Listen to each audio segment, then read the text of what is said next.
Good evening, good day, bonjour, howdy. How are we all? Hope everybody's had a good start to the week, shall we say? It's a hump day. If you've got the hump about summer, just get rid of it. The weekend's around the corner. We've got an hump because we're playing each other this weekend. That should be fun. It is Sheffield United taking on Burnley at Bramall Lane. And I don't really need to mention to Burnley fans about the last fixture this season because it speaks for itself. According to Blackburn fans, we could still count it on one hand and we still had a finger spare. But hey ho, it is what it is. That said, I am so glad to be joined by the beast himself, Beastly Ollie. How you doing? Yeah, I'm not bad, thanks, mate. I still need to do something about that X handle. It's an X handle now, isn't it? I still need to do something about that because it is not my finest at all. Of course, you're remembering the embarrassment we suffered earlier this season. I'm still remembering the one that you suffered at Bramall Lane last season and hoping that we can try and repeat that one. So, yeah, but I can't, I'm never looking forward to football these days. So let's get this one out of the way. Yeah, this is just going to be a catch-up more than anything. I mean, football might just filter through conversation, but this is just a catch-up. Whatever, is what it is. I can see you've made use of this season anyway by putting a Hulk hand where you've actually smashed the wall because United season and whatever. But it is what it is. Yeah, after every week I have to go back and repunch the wall, get it all set up, and I've decorated around it. It's fine. No, tell people where they can find you and your stuff. Obviously, you do some good stuff with the Sheffield United way and things like that. So, yeah, plug away. Yeah, of course. So you can find me, as we discussed before, on X, Twitter, whatever you want to call it. I'm at Beastly Ollie. I'm also obviously a regular contributor and one of the leads on the Sheffield United Way, which you can find on Twitter, on YouTube. We also have an audio podcast that you can follow. And then every Wednesday, I do the EFL Championship debate show with Gab Sutton, which again, you can find on Twitter, either at my account or at Gab Sutton, who's one of the best coverage of the EFL that you're going to find. Happy days. Please do go check them out as well, because amazing work that you have been doing, especially Gabs. I think obviously he's a decent guy. He's always he's quite funny. I like him. Yeah, he's a very nice guy, I do really like Gab, and I really enjoy doing show with him because he knows. It blows my mind how much he knows about every team. I'm like, I barely know that much about United, and he can tell me about every team in EFL. This is me. I get told to go on there's a show that I go on and they say, "Oh, have you watched any of the Premier League?" I'm like, yeah. I'm there last minute, 10-9. Like, shit, better watch these highlights. Let's go. I just end up watching hours and that's it. I'm done. See you in a bit. But like we say, it is Sheffield United Burnley this weekend. It is the battle of the shittest. I think we've already said that once this season already, but let's say a few hellos first. Nate's in the chat, says, "What up, Dan?" There's a lot up. Have you seen the table? Hope you're well, Lord. Martin's in the building. Good evening to your fine self. And Luke, the true red Forest fan, still in there living the dream, bastard. I don't know whether I found my inner Sean Bean then, bastard. Bastard. See, you've come on here and you've Yorkshired me, you shithead. Why have you done this? Why are you doing this? We come in, we get you everywhere. Everybody wants to be from Yorkshire, really. You've all got it in you. We're just trying to bring it out. I'm just infiltrating. Bad man. And that's why you're the beast. That is why you're a beast. That's me. So let's talk about your last game then. Obviously, 2-0 loss to Brentford. Arblaster on goal. Probably not the best, really. And then Onyenka, dying minutes, just absolutely puts the game to bed. I mean, give us your thoughts on that last fixture for you guys. Yeah, it was a really weird one. We actually started the game really well. Obviously, I think we were fired up a little bit. You'll have seen, I'm sure we'll come on to it in a little bit later, but we got the points deduction announced for next season. So when we're back in the Championship, we'll start with a points deduction. And I really thought we were going to come out and really go at them. I thought, you know what, that's going to fire them up. Wilder's really going to use that to get the players to put in a proper performance. Brentford, we beat them at Bramall Lane. Feels like a winnable game. They're in terrible form. And for 15, 20 minutes, we actually did start the game really well. We pushed them back. We were on the front foot.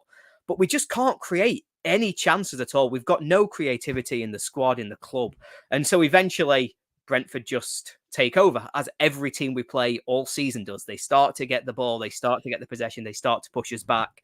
But they weren't creating, they weren't really punishing us. We actually, for the first time in a long time, looked quite solid defensively, like we weren't going to concede. And then we conceded the most, about usually, I think my guess is usually like once a season, you have one of these fluky own goals where somebody tries to play a cross, it hits you on knee, loops up and goes it back at net. We must have had about 5 this year. It's insane. We had what? At home when we absolutely dominated them. Definitely should have won. 2 dodgy own goals in 5 minutes and we lost. And you were like, wait, how have we lost this? And it happened again. So their lad gets that wing, plays a nothing cross that's going absolutely nowhere and just bounces off inside of somebody's inside of his left boot into the bottom corner. Wow. If he'd been shooting, he'd have missed. Like he wouldn't have been able to slide. So we a bit unlucky to go 1-0 down, but after that, we just never looked like getting back into it, really. We never created any chances. We never really looked like breaking Brentford down, and they looked a lot more dangerous than us on break, and we concede. You'll see it this week, It's happened so often that we just concede after 90th minute, sort of 85 onwards. I'd be shocked if there's anybody in division conceded more than us. I've just gone mental about it constantly, week after week in our coverage, because once you get to the 85th minute, it's like we just completely lose all our legs. We've not got the fitness to compete, but we've not got the mental strength to really hold on to anything. So just as we wanted to chase, get back in the game, ref said 8 minutes added on. You think, let's have a go.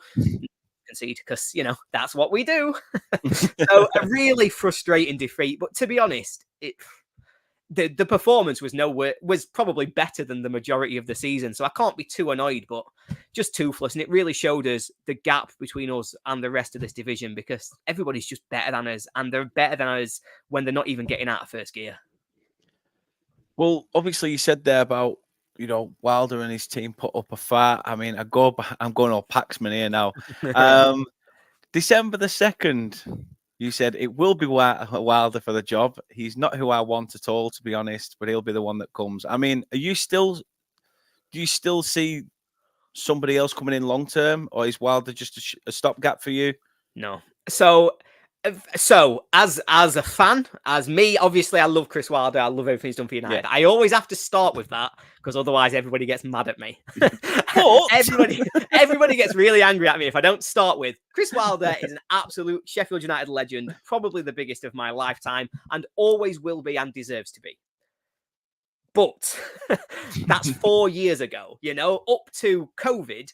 He was incredible, but something happened between sort of the start of COVID and now. He's a different manager and a different man who is presenting himself as the manager of Sheffield United. He's not got the same energy. He's not got the same sort of revolutionary aspect to him. He's become almost what he was stereotyped to be originally. And I think it's really difficult then to see your way out of that. And I think there's a reason that United fans love him. And there's a reason a lot of them don't want to believe that he's not the man. Everybody wants to believe he's going to do it again. Yeah. He's going to revolutionize United again. And the good times that we were having 4 years ago will come back. And I know that we all want to believe that, but I'm not seeing the evidence of it. We are slightly better now than we were under Paul Heckingbottom.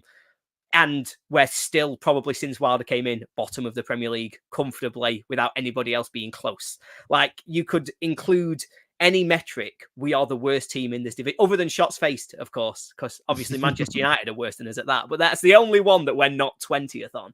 And yeah, so I personally just don't think that he's got that same verve he had before.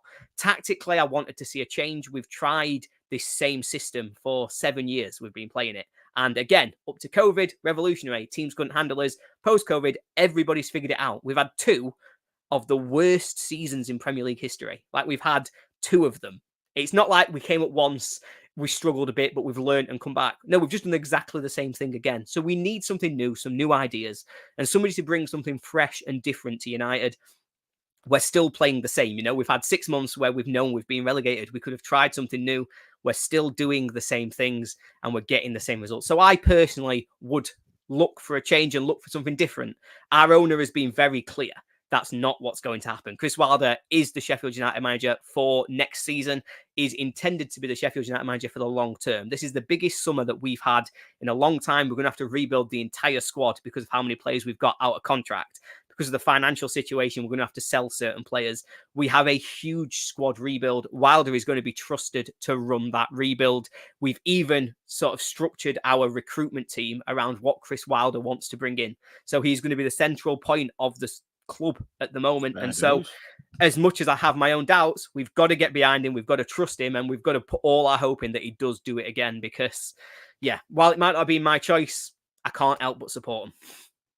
It's a tough one because you look at the summer window, and initially it was like promotion straight down, both engines cut out, simple as, and everyone were going. I mean, the story I read was Heckingbottom didn't even realise Sander was at Burnley's training ground until he saw a picture of Sander at Burnley's training ground. So there's a lot gone on since then, and obviously there was players that, fair enough, you look at Gustavo Hamer, is it Sousa? Vinny Sousa, yeah. These players that have come in and you're thinking, yeah, okay, fair enough. We fired them through, last minute, but it's not like we've just bought shot. We've bought players that potentially will better our squad. What have you made of them? And obviously strengthening in January with, probably last season's championship best goal scorer, and a keeper from Atletico Madrid. You'd like to think it all sounds perfect. It sounds exciting, perfect, doesn't it? What have you signed of? Well, we've signed a couple of Brazilians. We've got a lad from Atletico Madrid. We signed somebody from Villarreal. What a team that we're putting together. But, Gus Harmer, really like him. I think his goal involvements, I think he's got 10 goal involvements for the season. You can't overlook how impressive that is in this Sheffield United team because we don't score, we don't create, we don't do very much. So the fact that he's managed to be as involved as he has and as creative as he has is really impressive. So I've got to give him the kudos for that. I still think over the entirety of the season, he's been a little bit disappointing. I think he's not really... I thought he was the best player in the Championship last year. I thought he was ready to step up and he would be a real focal point driving a team into the Premier League. It's just not quite worked like that. In so many games, he can be a little bit anonymous. Vinny Sousa, I like. I think he's got a lot of talent and a lot of... He could be a decent player in the Premier League for a lot of clubs where they want somebody who's got his profile and can allow him to just win some tackles, play simple passes, don't worry about it. You might benefit from somebody like that. The problem that he's got, and, you don't say it lightly, maybe he's been misquoted, but also I've not seen any reports of him coming out saying he's been misquoted, saying there's problems. He don't want to be here. He don't want to play for Sheffield United. He's got no commitment to what we're doing. During the last international break, bear in mind, we're bottom of the Premier League. He's played just about every game, and he's not exactly pulled up any trees. He said, yeah, I think I should be in the Brazil squad, but they're not going to pick me while I play for this club. Ultimately, that you can't really get past statements like that. He clearly doesn't believe in what we're doing at United, and I don't expect him to be here long term. You've got a Valvego situation on your hands. Yeah, we've got our own arsehole in our system. We've got that to deal with. Have you not sold him yet? No, he's on loan at where is he? Hoffenheim, I think. Ooh, weird. I just assumed you'd sold him to Man U. We should have done. But yeah, I mean, we've made a fair bit of money on him in loan fees and stuff like that. But other than that, no, he's got to go. The fans won't accept him back for a start, and I think that it's just one of them things, isn't it? Sometimes the way they handle situations, is the way fans will judge that player. We all thought, Vincent Kompany saying Manuel Benson's not physical enough for the Premier League, although last year he was scoring us pivotal, vital goals, and came out and said, you know what, I'm not leaving in the January window. I'm going to stay here, prove a point. Yeah, and that's what you want. You want that belief, especially from a lad who's 26, 27, knows full well that he either proves it or lumps it. So, it makes a difference. I can't believe he's thrown shade at you like that. I didn't even know that. Yeah, I know. And it makes a difference when you see players who are committed. And I think, we talked about the other signings, like Brereton Diaz has turned up and just got involved straight away. He has been brilliant from the moment he arrived. He's had a little bit of an injury, so he's not played every game. But yeah, he's just gone through and he's got stuck in. He's talked really positively about United, talked positively about the fans. He's talked positively about playing against us in the Championship. It's those things that just, yeah, you know what? It sounds like you've bought in. The fans are going to be behind you. Don't fall in love with a lone player. He's not going to stay long term, but he's been brilliant while he's been here. And you've got, again, it's just that difference of opinion. The other two big signings, we talked about the keeper from Atletico Madrid. Yeah. Well, you'll see it this weekend. Let's give him the benefit of the doubt. And let's say he's been on the bench a lot and he's a little bit rusty. Let's not say, I think he's rubbish and we need somebody new. And yeah, so I think that's one where the jury's definitely out. We've not seen anything from him so far. For somebody of his size and stature, he's just not dominant in his box. He's not coming out and claiming. It is still very early, though. Let's give him a chance and let's not, get on his back too early. And then Cameron Archer, he'll leave in the summer. He's been all right. We haven't used him properly. We've not given him the opportunities that he was having at Middlesbrough last season where he really stood out. So it's not his fault, but that one's not worked out either, really. So we've made good signings that at the time I was like, yeah, but well, you can see where we are in the table. They've not really worked out the way that we would have hoped. And well, hopefully we can sell them, get some money back and try again. I mean, what have you made of this bastard reject below me? What have you made of him? He's a great player. He's a great player, honestly. He's one of them where he's come in and he just looks a cut above the rest of the team, really. He can drive with the ball, he can beat players, he can shoot, he can create chances for others. He's had a really good connection with McBurney when they've played together. I just think he could have been a difference maker. If we'd had him all season, he would have had such an impact on where we were going and sort of the tight games, the games where actually you've thought we could have got something there. He'd be the difference because he really can be that player. And I think at the weekend, you'll see that. He'll run at your defenders. He really will give his all to make sure that he's having an impact. And even if you give him a chance 20 yards out in the box, coming off the left wing, he can really punish you with his shooting. I can't speak highly enough of Brereton Diaz, but I have to preface everything with, I know he's going to leave. I mean, we've had a weird signing, shall we say, today. Literally, it came out in the half an hour before we went live that Usain Bolt was at Turf Moor. Why Usain Bolt is at Turf Moor? Nobody has a Scooby-Doo why he's there. But he is. I'd like to say it's a deep fake, but it's really not. Burnley posted it. It's really bizarre. Nobody knows. I'm definitely going to be asking questions at tomorrow's fan board meeting. Yeah. And gutted that he's not at the fan board meeting. Yeah, I'm going to say, but no, it seems strange. For any Burnley fan who's probably thinking, well, do you know anything? No. And in terms of Usain Bolt being there, do I know anything? No. So the only thing I can think of is obviously with the recent announcement that in the summer we are playing in a 7-a-side tournament in America, and we are taking a men's team and a women's team there with a mix of celebrities hosted by JJ Watt and his wife. Yeah. I think a few people have put the connection that potentially we could see Usain Bolt in claret and blue in an American 7-a-side game. This is just bonkers. Bonkers. So yeah, that's the only logical thing I could really think of for that. That is bizarre. I mean, I'm trying to think of celebrities I've seen play for United, and obviously, we've made some Sean Bean jokes, but I remember going to a charity game where we got the one, the only Jake Quickenden to wear a Sheffield United shirt and really take us forward. So equal level of star playing for both of us. I actually saw Jake Quickenden the time we played Lincoln City in the cup and we got beat and knocked out. He was in and amongst all the Lincoln City fans. Weird, I know. But he was in and amongst it and he's giving it all this and whatever. Wow. And people were singing songs at him, and as you do, just is what it is. I'm surprised even fans knew who we were. I to be honest, when I said him, I expected everyone to go, and you were like, yeah, I've got a story about him myself. I was like, oh, wow, okay, we're in. Dancing on Ice fans in here. So it's not dancing on ice, it's us dancing with death. every game Hey. week. So Nice. it is just one of them. Speaking of stuff, moving from dancing with death, shall we say, onto serious matters. I just want to give a massive shout out to Casual Minds Matters.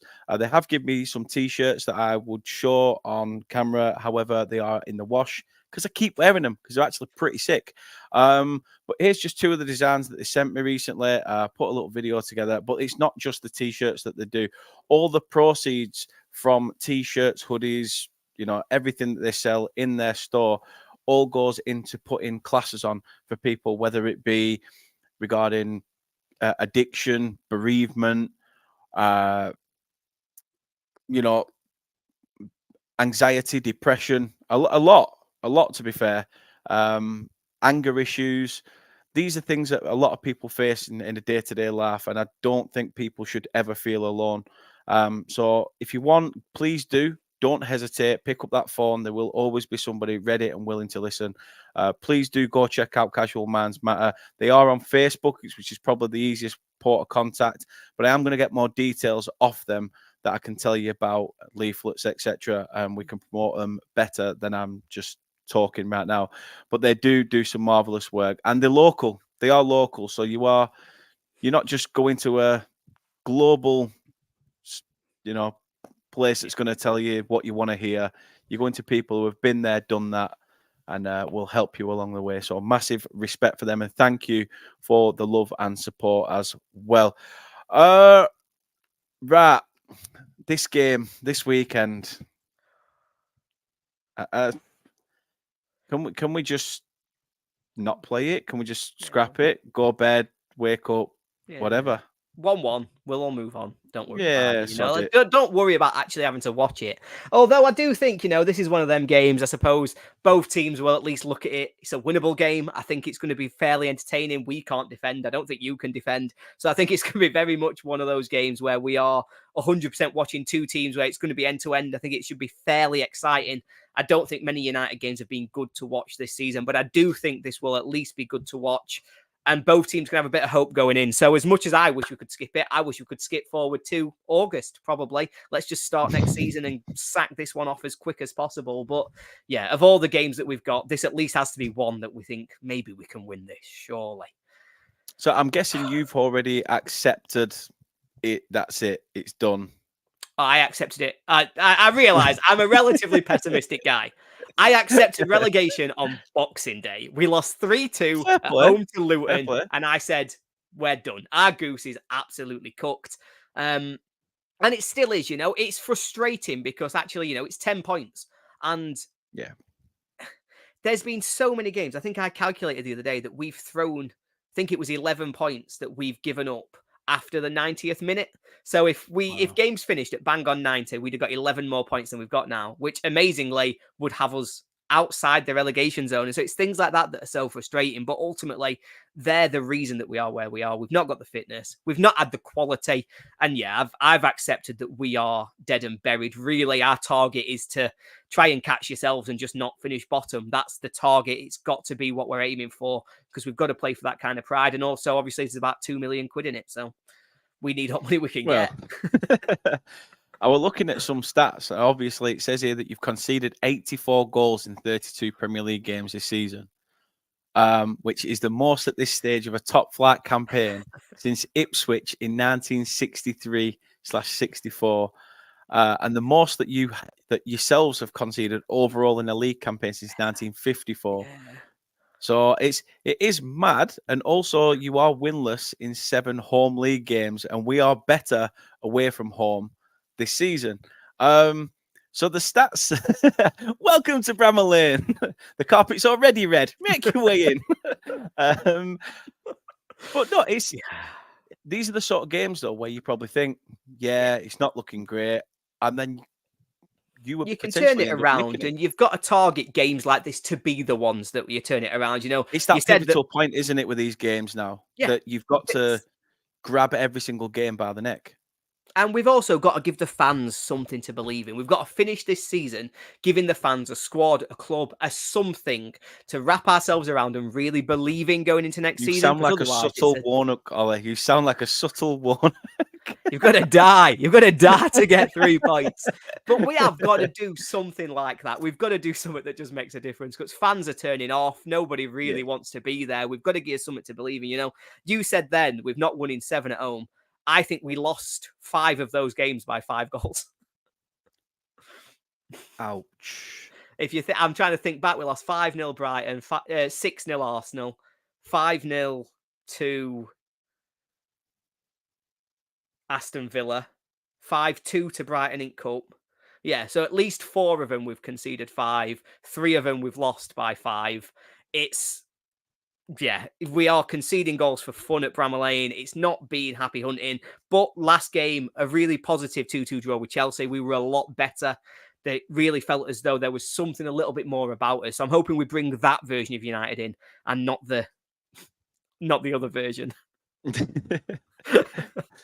So the thing is though, looking at your last few games of the season, how are you looking at it? You just enjoy. Obviously, I know you said you've accepted it. Are you just going to enjoy it now? What will be will be. Yeah. But where do you see the points coming for you from the next 5 games? If you see points coming, we've got you at home, which has to be a target for us to get points. We've also got Notts Forest 100%. At home, and we've got a target beating Notts Forest because they're down there with us. It's an opportunity to get some points. B, trust me, I'm a Blades fan that day as well, mate. I'm a Blades fan that day. If we win on Saturday, and then you go and beat Forest, we obviously play Forest on the last day of the season at Turf Moor. That could be very tasty. So, yeah, I will be a Blades fan next week when we're away. I will love it. I will love it if we can send them down with us because that'd be a lot of fun. I always enjoy that kind of game. We have a really good rivalry with Notts Forest. We've had it for a long time. It feels as though, I think it's because we're relatively close geographically. I think also the games have always had a little bit of needle as well. You know, we had them in the playoffs where they beat us last time.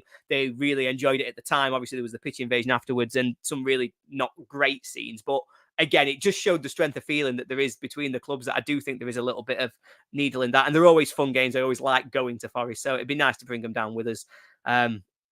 So yeah, I'd like to beat them at Bramall Lane. I'd like to beat you at Bramall Lane. And beyond that, there's probably no other points out there for us. But, you know, if we can get another 6, it's more, you know, we've only won 3 games all season. If we win 2 of his last 5, we'd be in dreamland. And who are you not looking forward to coming up against? Obviously, from a Burnley perspective, what have you made of Burnley and who are you not looking forward to coming up against? Obviously, Sanders probably going to play out of his skin against his former club. To be fair, he's been probably the best of a bad bunch for us this season. And we've not really utilised him in his best position either. So, I mean, for you, what have you thought of us?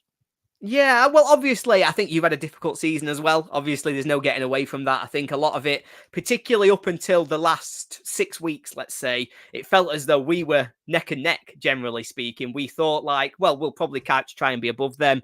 We felt as though the narrative in the media, obviously, Company has a lot of friends. Everton has, Company has a lot of that kind of reputation at the moment. And it did feel as though we were being a bit harshly treated when it was, we're the worst team that's ever played in the Premier League. We were level on points, 1 point behind you, and you were, they've been a bit unlucky, aren't they, Burnley? You know, we're Company, they've got a chance. Well, wait a minute. It's not that we're not exactly chalk and cheese. We're not miles behind you, but obviously you pulled away a bit in recent weeks. And I think for me, it's exactly what we saw at Turf Moor earlier this season. There's a chance that if you start quickly, you've got pace down the wings, you've got players who are capable of just tearing apart a really loose United defence. You know, we've got injuries at the back still. We'll probably not have a right wing back. So I think Ben Osborne will probably have to shift out and play at right wing back. Because he's usually on the left, isn't he? Well, he's left wing back or central midfield, really. He's not a player. He's very heavily left-footed. So him going out there playing at right wing back, he's done it before, done a serviceable job. That was English. He's done a serviceable job. But what he is, he's reliable everywhere he plays. But obviously, it's just not getting the best out of him. I would expect a really good, tricky winger would be able to really get past him, really cause us problems down that right-hand side. So that's where I think we will really struggle. That's what, if I was you, that's where I'd be targeting. But Sanders been so weird this season. I was looking at stats yesterday because we did a video on our channel about sort of Gus Harmer, the impact he's had at United, and Sander and what he's had as an impact at Burnley, just because we thought, you know, we've got not positive to talk about. Let's do a comparison of players we could have had. And it's really interesting because he's just a completely different profile of player to what we had at United last season. You It looks as though he's doing his defensive duties. He seems to be winning tackles. He seems to be really high in terms of his sort of comparative stats, in terms of tackles won, sort of passes played, but not progressive passes. So he's very much controlling the tempo and playing short and sort of trying to keep you guys ticking over rather than driving you forward the way he did at United. The amount of times he's had the ball on the edge of the box, though, and we've all gone, shoot, and he's just gone, no, I'll pass it instead. Yeah. Was he like that with you guys? Yeah, that's very Sander. He would pick the pass rather than... But I think what he did for us more than anything else, and this is probably the biggest sort of tweak to his role, is that when I was looking, his sort of progressive carries and his dribbles past an opponent are really, really low this season. He's barely done any. I think he's in sort of like the bottom 10% of players in the Premier League. For us, that was one of his key strengths. He was really powerful with the ball at his feet. He would, if he decided to put his head down and just sprint towards goal, he would go past 3-4 players really effectively and really drive us up the pitch. So I'm really shocked to see that that's not been something that he's been able to do for you, or you've not used him that way. So that's where I think the biggest shock, well, no, the biggest shock by an absolute mile is his aerials won. He went like, I cannot get my head around the fact that he's in like the top 15% of players in the division for aerials won. When he played for us, he was 6'5" standing still and 4'2" when he jumped. Like, it was insane. He got knocked off the ball. He had no strength. He never headed it. And all of a sudden, he seems to actually be winning and competing. So I'm very much looking forward to him coming to Bramall Lane, winning every single header and making us all look like idiots. I'm sure that'll go down really well. So, other than that, there's not really much to say about this game this weekend, is there? It's if you've got anything better to do this weekend, people, go and do it. Go and do it. Go and do it. It's nearly summer. Treat yourself. Treat yourself. Have a bit if you've of not grit. seen your parents, your grandparents, if you've not gone and visit your siblings, if you've got a friend who lives down south, just, go and do something else. I'm sure that, when you come back, you'll be disappointed by whatever the result is. Somehow, I genuinely believe there's half a chance that both of us still lose, and I'm not quite sure it's what. I think there's a chance. The thing is, last week I was saying, I'm still on that. I'm just on the optimism train. Were you believing in unicorns and rainbows? Is that what you were doing? Well, I'm now hiding in the toilet without a ticket. Yeah. So I'm at that point now. Either that or I'm just going to jump. It's going to be like a Western where I've just got on, been chased, go somewhere else and jump off with my bags. But it's not going to be all hope and glory for either team. Your score prediction, be all and end all. Score prediction. I think, as I said before, two teams that can't defend. I think there's going to be goals in it. I think at the bare minimum, as much as nobody really wants to watch it, nobody really wants to take part, I do think it might actually be a little bit of fun. I went on our video yesterday, a 3-2 win for United. I'll stand by that, because if I can't predict we're going to win this game, then there is genuinely no point in me ever believing in United again. Hey, you went for 3, and that's 3 off the 2 that we've already got from, especially already with your last few results. So as long as you can keep it lower than 5, I'm sure you'll be happy. Yeah, that's the aim. That's the aim. You know what? I don't really think I've thought about it. Again, it's a game where it's going to be either 2 teams cancel each other out, or it's going to be 2 teams that we want the points. So we're going to go all out. Yellow cards galore. Everything's just going to be, that's it. If you're a betting man, get on the cards game for this one. Get on McBurney to be booked. He's out of contract in the summer, isn't he? Yes, he is. And it's looking more and more likely that he'll leave as well. I think, obviously, we're really struggling with his wage demands in terms of what he's asking for from the club. And we just can't quite find the agreement at the moment. So it does look likely he will leave, but no guarantee on it. I hope we can get a deal, can get him to stay, because he is effective when he plays. But also, if he leaves, he don't play enough for him to really be a valuable asset. I think he's played 1,000 minutes this season, something like that. So that's half a season. He at most plays half a season. Wow. Who else is out of contract? Everyone. Everyone. Literally everyone. If they've got a name and number on the back, they're off. If they've got a name, they've got a number, contract's probably running out. Egan's contract's up. Jayden Bogle, George Baldock, Oliver Norwood, Ben Osborne. Obviously, So a lot of McBurney. the old boys, So that have been up all of that core that's previous. been with us for all this time, all seem to be coming out of contract this summer. I'm not expecting many of them to stick around, to be honest. I think it's probably the summer for us to really sort of move them on and then start to look at what our rebuild looks like. If I'm being honest, well, Archer will go back to Villa because they've got a mandatory buyback. So that's already sort of resolved. If we go down, he goes back to Villa. I expect Anel to leave. I think we'll get offers for him in the summer, and I don't think he'll want to go back to the Championship. As I've said earlier, Vinny Souza will probably go. So we've got a complete rebuild in the summer. Like everybody is probably either out of contract or probably sort of an option to be sold. And yeah, I don't know what we look like next season yet, but it can't be worse. We can't be worse. No. The best thing about next season is, well, a few things. No VAR, so you're not getting fucked over every week. It's amazing that the ball hits the back of the net. You hear that rustle as the ball hits the back and drops, and you just jump and celebrate your pure elation. And you've got no arsehole just going, sorry, mate, let me just go and have a look at that. Yeah, it's that moment when you're all about to celebrate. You're like, you're half up out your seat, and then you just see him go. And you think, I don't care about your Marcus Rashford celebration, mate. Move your finger off your head. Do one. If you don't move that finger, I'll find you somewhere to put it. You know what I mean? It's that kind of get out of it. Put that finger to your ear one more time and I'll lodge it in the bastard.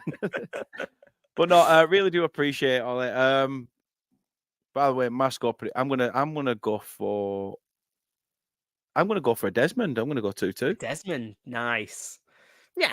Go for a 2-2. That'll probably relegate us both, but I think, yeah, it is what it is. It is. Again, tell people where they can support you and all your stuff that you do on social media. Yeah, so you can find me on Twitter, X, whatever you want to call it. I'm at Beastly Ollie. You can follow the channel at Sheffield United Way on Twitter, on YouTube. We've also got a podcast that you can find at any sort of podcast provider, Apple, Spotify, wherever you want to look. And then if, you want to start preparing for the Championship, you want to hear about one of the most incredible promotion races, one of the most incredible relegation battles, follow me and at Gab Sutton, where you can watch us talk about the Championship and what's going to happen in the next few weeks and then leading into the playoffs. Happy days. Please do go check them out. Show Ollie your support and Gabs. Like I say, amazing guys doing amazing things and still have something to smile about and be positive as well, no matter what. Rain, sleet, snow, Ollie's always smiling. Deep down he's crying, but on the face he's smiling. Thank you very much, everybody, for watching. Get your score predictions in. Also, thank you, everybody, if you're listening on the podcast. Really do appreciate that. We're growing. We started going again as well on the podcast, and it's nice that people are still staying with us and we're getting the ball rolling on keeping content coming. There won't be a watch-along this weekend, unfortunately. I have been roped into work, so I will be trying to watch from the kitchen and hopefully... well, it's a kitchen. I can go all Gordon Ramsay if things go wrong. And I'm talking about the game. I'll be in the stand and I'll be like, oh, me and my dad will have a scrap outside. It'll be fine. Well, thank you very much, everybody. Keep coming in with your support. Really do appreciate it. Like I said, get your comments in, and we will see you very soon with another video. But until then, from Ollie and myself, take care. Usain Bolt hat-trick this weekend. That's what I've heard. Oh, yay! Up the Claret.